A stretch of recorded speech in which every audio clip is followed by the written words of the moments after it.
Chairperson, Dr. Manas Mandal, dignitaries, and student friends. At outset, I am grateful to organizers of this conference who have been trying to promote positivism in a new light, because we have another version of positivism in modern science, and for giving me this opportunity to be here and share some of my ideas about contemporary development in psychology, where many people are thinking about past. So when I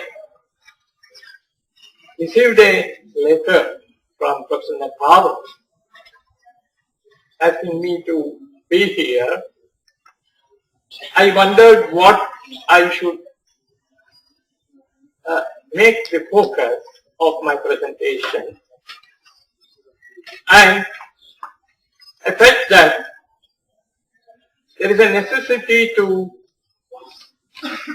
clarify what positivism means in the current context. Because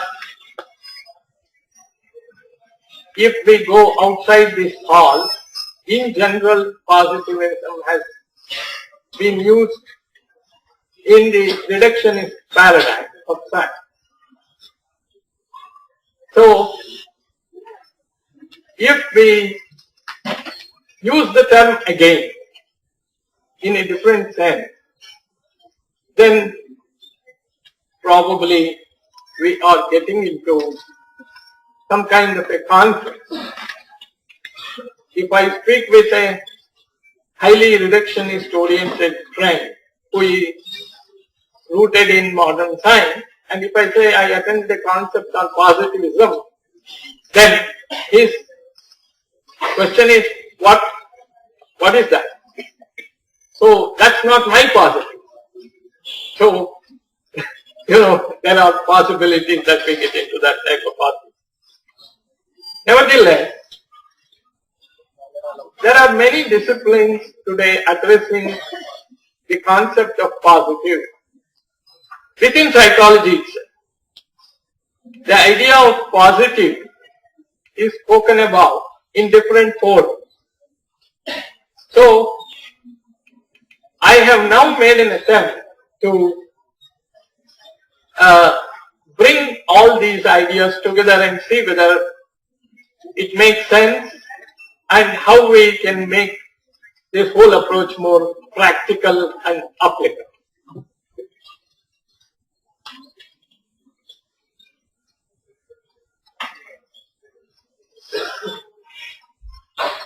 Okay. So, as a starting point, I have taken the definition given by the organizers. What is positivism? It is a state of being positive. When a person thinks, feels and acts positively, the positive energy flows out and affects the psychological state of other human beings. So this is the definition I could get from the 2010 Positivism Declaration of this concept. Now, there are certain assumptions here to which I draw your attention. This definition assumes that Human beings are interacting systems wherein energy exchanges take place between two persons. Hence, it follows that we are not adhering to a model of man which confines him or her to these boundaries set by the anatomy of a person, encased in a bag of skin with aperture. We are not just this body. So that is the assumption in this definition. Therefore, this definition raises many questions and also suggests certain possible alternative approaches to the issue of positive states of being. Well, there are many questions, but I also don't have answers. So let's reflect. What is that state of positivity? Can it also be a trait? Okay. What it means to be in a positive state of being? What does that mean to think, feel and act positively? How does that facilitate positive energy flow? What it means to say that energy flows from one human being to another? How does that affect another's state? What is the nature of that energy? Is it physical? Is it nuclear? Can it be measured?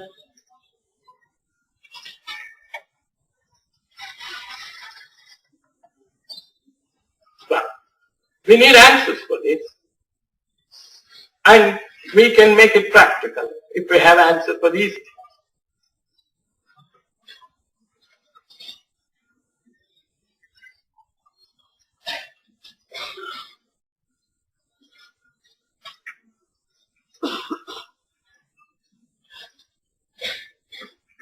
So what are the possible approaches? Now, see, we have all these possible approaches. I have been attending conferences nationally and internationally in all these forums. So, everybody is speaking about positive. So there, each one is speaking from their own point of view. And from a biological point of view, it's a brain space. So we are looking into the brain, what's happening there. And Professor Mandal has given us some ideas yesterday about the current developments about it. Then positive psychology as a state of mind. We have lots of discussion going on. Then there is energy psychology. Probably some of you may know and many you may not know. I had an occasion to attend the 13th annual energy psychology conference in Toronto last year. So when I went there, I saw that they are speaking so many things about how energy goes from one to other, how to receive energy, how to transmit energy, and all kinds of energy therapies, Reiki, chronic healing, and EFT, and whatnot, and whatnot. So, then transpersonal psychology is more about the soul. And lastly, we have Indian psychology. So, where do you want to plug in? At what level? It's the choice is left to our individual proclivity. I have deliberately put the Indian psychology in the end because That is the broad basis. And I thank Professor Mishra for making my job easier by his presentation, because he has covered most of the things which are essential to understand the Indian approach. So now you see, when we look at biological psychology, we are peering into the brain and we are looking for optimum arousal, lowered cortical inhibition, dopamine production, increased parasympathetic activity, pleasure center, and whatnot. Many more things. They are all being discussed. Okay, but he is looking into the brain, defines positive state of being. I don't know, because it depends upon how you understand it. If you think brain causes mind, then yes, one may assert that. But the other way around is also possible, because Sir John Eccles, finally, who was a famous neurosurgeon, who wrote the book Self and Its Brain. That was way back in 1970. So we have to be careful and not going beyond certain limitations in projecting any particular aspect. Then we have the discussion on traits, strengths, virtues, love, forgiveness, compassion, and whatnot that is being transacted, that is being discussed under positive psychology, humanistic psychology, and all that. Then energy psychology speaks of lack of boundaries, lack of blocks, absence of depletion of energy, positive energy flow, activation of chakra. All that is in thing, that is happening. People are practicing, lay practitioners as well as licensed practitioners. Then we have transpersonal concepts, jiva, kala, space, beyond space and time, states of samadhi. Then we have Sthita Prajna, Satchidananda, Atman and Nirvana and all. So what is happening here? All modern psychological discourse happens within the framework of dualism of mind and matter. So this is what is there. Further, attitudes, behaviors, emotions, traits, values are of course in terms of a set of antithetical opposites, such as happy, unhappy, healthy, sick, good, bad, strong, weak, rich, poor, and so on. Positive psychology, being a product of this tradition, is no exception to this trend. It's in other words a movement from a thesis to antithesis. If one attempts to define positivism within this paradigm, then one is bound to get caught in the same antithetical dialect. So, a way of understanding the human dimension, because that is the subtitle of this conference, Foundations for Human Dimension. Where is the foundation? The foundation is in the bottom, not in the top. So the bottom foundation is Annamaya Kosha. You are all familiar, perhaps many of you are familiar with the concept of Panchakosha. So the foundation is not Annamaya Kosha, foundation is Anandamaya Kosha. And being centered in being in Anandamaya Kosha is what Sthita Prajnatva, and that's what sustainable well-being is, as Professor Mishra has already given you the details. So, in general, Indian paradigms do not understand positivism and positive state of being within the framework of antithetical opposites. On the other hand, it is viewed more in terms of being established in the state of being, which is nothing but Atman, as Upanishads define, or as Nirvana, as Buddha defines, Drashtu, as Patanjali defines. Operationally, this state is said to be characterized. This is important because all that I have told is the background. Already these ideas have been told yesterday. These ideas have been told. I am not saying anything very, very new or anything. I am only making a graphical, diagrammatic representation. Yesterday, the group vice chancellor also mentioned these ideas. So nothing is, the point is these are all ideas, but what is practical? So the practically, it says operational. This state is said to be characterized predominantly by the principle of illumination, sattva, as opposed to the principles of activation and inertia, rajas and tamas. Though the tradition claims that its state beyond all these three, gunatita and nistraigunya. So, at a behavioral level, positive state of being and consequent cognition, affect and conation is directly proportional to the amount of sattva one has.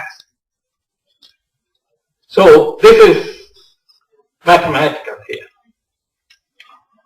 And everything that is in Indian tradition encourages us to move from sattva, increase the sattva, reduce rajas and tamas. So that is the point. Therefore, Sri Krishna advised Arjuna to remain always in sattva. Sada sattva samavishto bhava Arjuna. So, how do we actually increase the sattva in human beings? We need not necessarily think increase of sattva is possible only through meditation or only through going to Swaminarayan temple or Birla Mandir or here and there. We can make very well use of all the modern psychological therapies. We can use all of them. It's not that we cannot use all of them. We need to have an integrative approach and we can use any of the techniques. What stops us from not accepting certain things is our own conceptual limitations. Because if we say energy transmits, it is not necessary that some yogi alone can transmit energy. Professor Nathawat also transmits energy. You shake his hands, and if you are sensitive about that process, you are aware that he is transmitting that energy, positive energy. I'm not joking, I'm not eulogizing, I am reporting my experience of shaking hands with Dr. Nathawat. So, it's a first person methodology, as Ajit would tell us. We need to be sensitive so we will know who is sending positive energy. And that is possible as our affects, rajas and tamas comes down, and that is affective regulation. Mishraji has already told us. And there is, we can use all the different methodologies, because I went to Moscow and transpersonal psychology conference. There was some kind of shamanic healing process. So I attended that session. So you don't believe it, that man who did the shamanic healing procedure, I think Akbar was also there in that session. What happened was he all had a circle and there was some drum, and then he had crystals, he had stones, and he is an American who has learned the shamanism from a Brazilian. He is a psychologist. So he took that stone and made me stand and do this. And he said, you are clean, you have no negative energy. So I told somebody, if I go back and tell in India, this is what I did in Moscow, they will say, why did you go all the way to Moscow for that? To attend a conference. You go to our villages, they will do it. Why did you waste time? So, what stops us from accepting that as possibility is our blinkers, our conceptual blinkers. Okay, so therefore, all of these things have their relevance, provided we understand them at what level they are operating and we allow those things. Reiki or pranic healing is as valid as Valium and lot. They can also reduce anxiety and depression. Okay, so each one of us are operating at different levels, and there is no need to be exclusive. We can be inclusive, and we should know where to apply what. Thank you.